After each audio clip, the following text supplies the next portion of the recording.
नमस्कार दोस्तों, आप सभी का स्वागत है आपके अपने YouTube चैनल वैकेंसी गुरु में। मैं राम शर्मा। आप सभी वर्तमान में वैकेंसी गुरु के YouTube चैनल पर एक और नया और महत्वपूर्ण आरसीईटी से संबंधित वीडियो देख रहे हैं। दोस्तों, इस वीडियो में कंप्लीट 35 प्रश्नों के बारे में आपको बताने वाला हूं, जो कि बहुत ही मज़ेदार प्रश्न है और इन्हें पढ़कर आपकी तैयारी आरसीईटी के लिए बहुत ज़्यादा मजबूत हो जाएंगी। और आप यहाँ पर इस वीडियो में जो प्रश्न देखोगे ना, सेम प्रश्न आपको एग्जाम में देखने को मिलेंगे। तो पूरे प्रश्नों को ध्यान से पढ़ो। किसी प्रकार की कोई समस्या है तो हमें कमेंट करके जरूर बताएं। साथ ही साथ आप ये भी हमें बताएं कि आप राजस्थान में कहाँ से हैं, ताकि हमें ये मालूम रहे कि कहाँ कहाँ से राजस्थान में हमारे वीडियोज़ को, आपके अपने यूट्यूब चैनल वैकेंसी गुरु के वीडियोज़ को देखा जा रहा है। दोस्तों, क्वेश्चन नंबर 1 है, निम्न में से कौन सा कार्य स्निपिंग टूल से नहीं कर सकते। मतलब स्निपिंग टूल से कौन सा कार्य नहीं हो सकता। ऑब्जेक्ट के चारों तरफ आयताकार आकृति बनाना, पूरी स्क्रीन को कैप्चर करना, ईमेल अटैचमेंट को डिलीट करना, या फिर ये सभी। आपको बताना चाहूँगा दोस्तों कि यहाँ पर ये पूछ रहा है कि कौन सा कार्य स्निपिंग टूल से नहीं कर सकते। आपको बताना चाहूँगा दोस्तों, इसमें से आप कोई भी कार्य स्निपिंग टूल से नहीं कर सकते। ठीक है, आगे चलते हैं।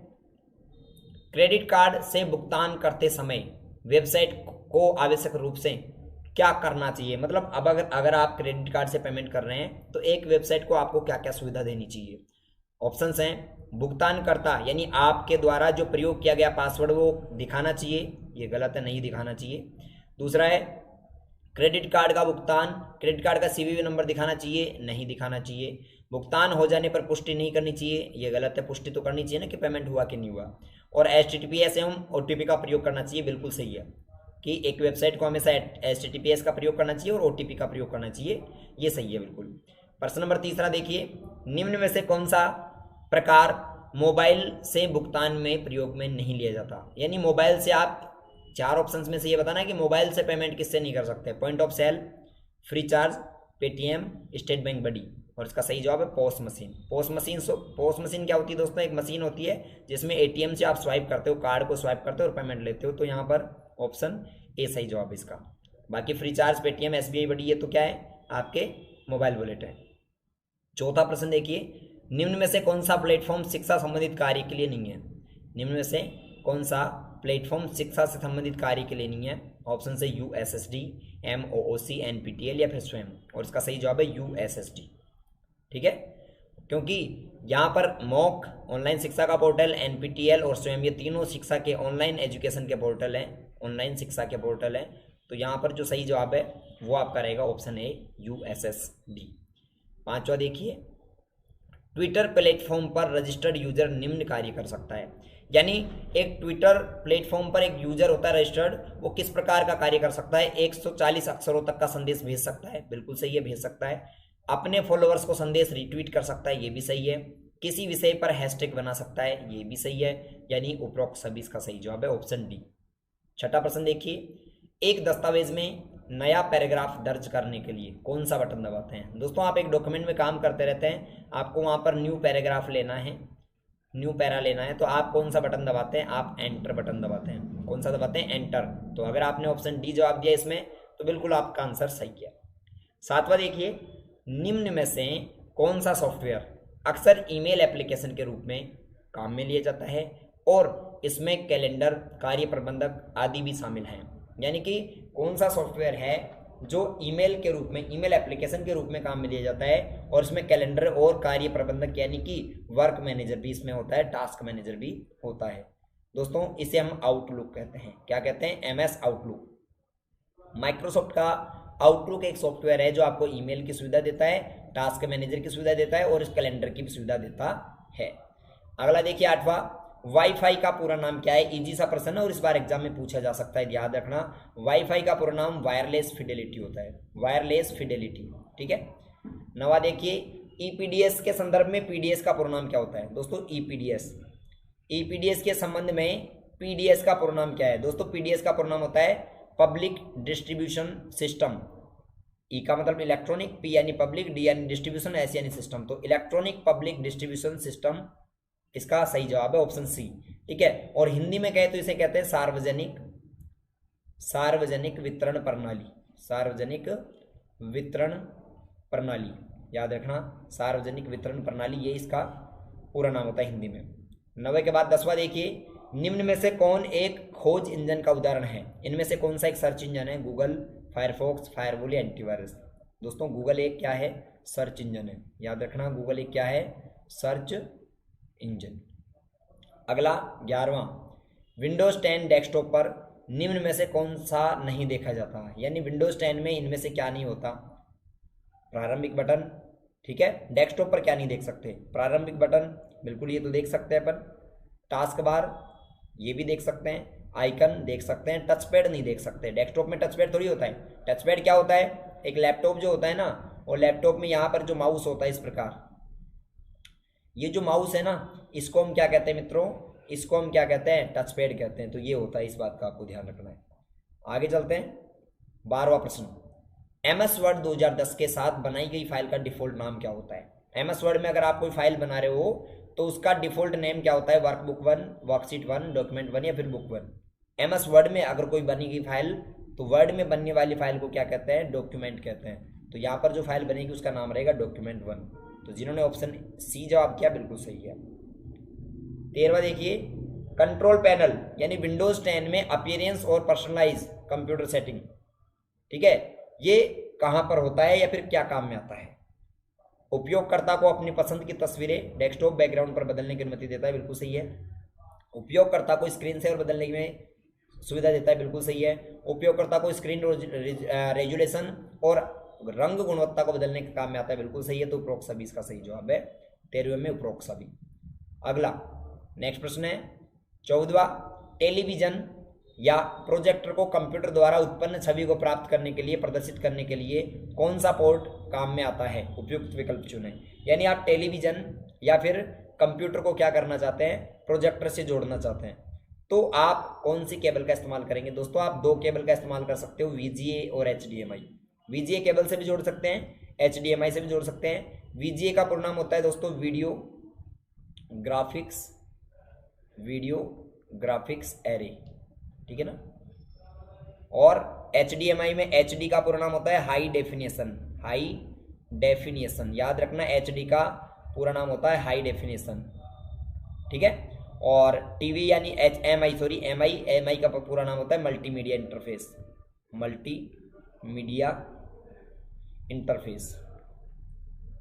ठीक है, ये आपको याद रखना है। High definition multimedia interface HDMI का पूरा नाम होता है। और HD TV का पूरा नाम क्या होता है? हाई डेफिनेशन टेलीविजन, ये भी याद रखना, हाई डेफिनेशन टेलीविजन। HDMI का होता है हाई डेफिनेशन मल्टीमीडिया इंटरफेस, और VGA का होता है वीडियो ग्राफिक्स एरे। और एक जो VGA केबल होती है उसमें 15 पिन कनेक्टर होते हैं। कितना पिन का कनेक्टर होता है? 15 का। 14वां, निम्न में से कौन सा ऑप्टिकल डिस्क की श्रेणी में आता है? इनमें से कौन है जो ऑप्टिकल डिस्क की श्रेणी में आता है? सही विकल्प चुनो। दोस्तों ऑप्टिकल डिस्क हम कहते हैं CD को, ठीक है, DVD को, आदि को। तो CDRW, DVD ये सभी क्या हैं? उपरोक्त सभी क्या हैं दोस्तों? ये ऑप्टिकल डिस्क के उदाहरण हैं। 15वां, वक्तव्य का प्रश्न है, ध्यान से समझो। इंटरनेट एक्सप्लोरर को विंडोज 10 में माइक्रोसॉफ्ट एज वेब ब्राउजर द्वारा प्रतिस्थापित किया गया है। यानी कि विंडोज 10 में माइक्रोसॉफ्ट एज किस ब्राउजर की तरह जगह आया है, ठीक है, और जो ब्राउजर आया है उसका नाम है इंटरनेट एक्सप्लोरर। तो ये बिल्कुल सही है कि इंटरनेट एक्सप्लोरर की जगह नया ब्राउजर कौन सा आ गया? Microsoft Edge. पहला वक्तव्य सही। दूसरा वक्तव्य क्या है? Google drive, Microsoft one drive और ड्रॉप बॉक्स ये वेब ब्राउजर है, बिल्कुल गलत। पहला सही है और दूसरा गलत है। पहला बिल्कुल सही है, दूसरा गलत। ऐसे में वक्तव्य में आप देख रहे हो कि कौन सा इसका आंसर सही रहेगा। वक्तव्य एक आपका सही, दूसरा गलत। तो इसका सही जवाब मैं आपको बताना चाहता हूँ, वक्तव्य एक सही और दूसरा गलत, यानी ऑप्शन C इसका सही जवाब है। वक्तव्य एक सही और दूसरा गलत।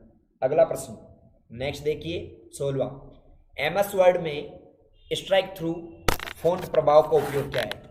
MS वर्ड में स्ट्राइक थ्रू जो फॉन्ट इफेक्ट है उसका क्या प्रभाव है? स्ट्राइक थ्रू क्या काम में आता है? ऑप्शंस है, यह चयनित पार्ट के ऊपर एक रेखा खींचता है, यह चयनित पार्ट के बीच में एक रेखा खींचता है, यह चयनित पार्ट के नीचे एक रेखा खींचता है, या फिर यह बेस लाइन के नीचे छोटे अक्षर बनाता है। मैं आपको बताना चाहूँगा दोस्तों कि स्ट्राइक थ्रू जो होता है वो चयनित टेक्स्ट के बीच में एक लाइन खींचता है, मध्य में लाइन खींचता है। जैसे आपको लिखना है ABC, तो यहाँ पर जो बीच में लाइन खींच रहा है इसको स्ट्राइक थ्रू कहते हैं। तो यहाँ पर सही जवाब क्या रहेगा? बीच में लाइन यानी मध्य में लाइन खींचता है, तो इसका सही जवाब आपका क्या है, यह चयनित पार्ट के बीच में रेखा खींचता है, ऑप्शन बी।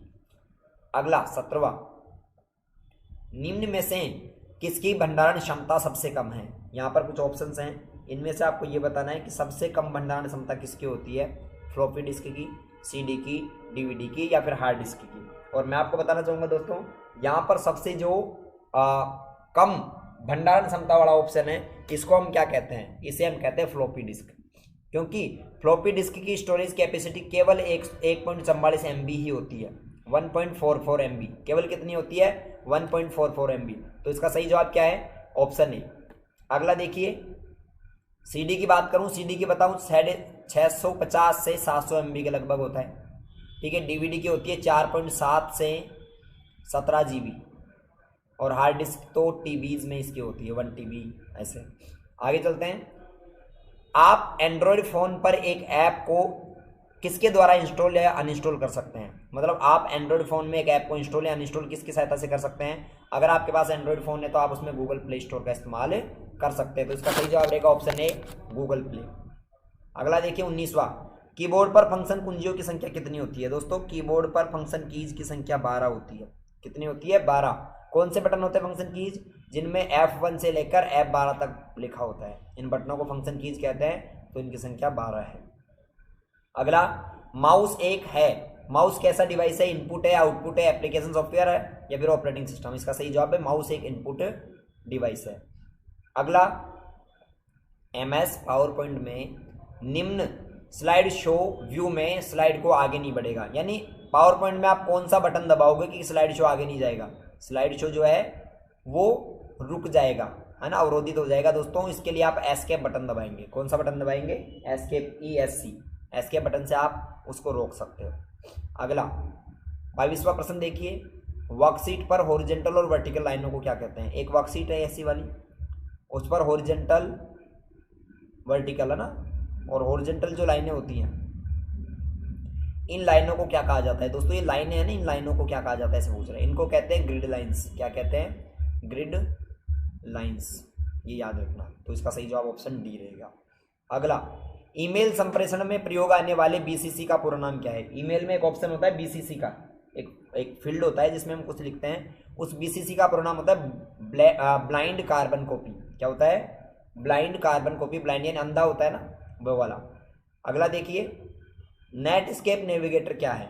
दोस्तों नेटस्केप नेविगेटर एक वेब ब्राउजर है। वेब ब्राउजर है, जैसे गूगल क्रोम होता है ना, क्रोम, जैसे क्रोम एक ब्राउजर है, फायरफॉक्स एक ब्राउजर है, फायरफॉक्स, ओपेरा एक ब्राउजर है, वैसे ही आपका नेटस्केप नेविगेटर भी एक ब्राउजर होता है। तो इसका सही जवाब ऑप्शन सी है। 25वां देखिए, वेब में एक साइट से दूसरी साइट पर जाने की प्रक्रिया क्या कहलाती है। यानी आप इंटरनेट पर, वेब पर एक साइट से दूसरी वेबसाइट पे जाते हो, इस प्रक्रिया को क्या कहते हैं, मतलब ट्रांसफर होने की प्रक्रिया को नेविगेटिंग कहते हैं। क्या कहते हैं, नेविगेटिंग। अगला इसका सही ऑप्शन सी है। URL का पूरा नाम क्या है। दोस्तों URL किसी वेबसाइट का एड्रेस होता है, और URL का जो पूरा नाम है वो होता है यूनिफॉर्म रिसोर्स लोकेटर। क्या होता है, यूनिफॉर्म रिसोर्स लोकेटर। याद रखना, यूनिफॉर्म रिसोर्स लोकेटर। कौन सा प्रिंटर कागज के ऊपर से छोटे छोटे बिंदुओं को अत्यंत तेजी से छिड़ककर डेटा चित्रों को प्रिंट करता है। कौन सा प्रिंटर है जो एक कागज पर छोटे छोटे बिंदुओं में स्याही को स्प्रे करता है। ठीक है, क्या करता है, छोटे छोटे बिंदुओं में स्याही को स्प्रे करता है। तो वह प्रिंटर कौन सा है। दोस्तों उसको हम इंकजेट प्रिंटर कहते हैं। जो स्याही को स्प्रे करता है ना, प्रिंट हेड से, प्रिंट सिरे से क्या करता है, स्याही को स्प्रे करके प्रिंट करता है, इंकजेट प्रिंटर है। अगला प्रश्न है, MICR में C का मतलब क्या है। MICR के अंदर C का फुल फॉर्म क्या होता है। दोस्तों MICR का पूरा नाम सुन लो।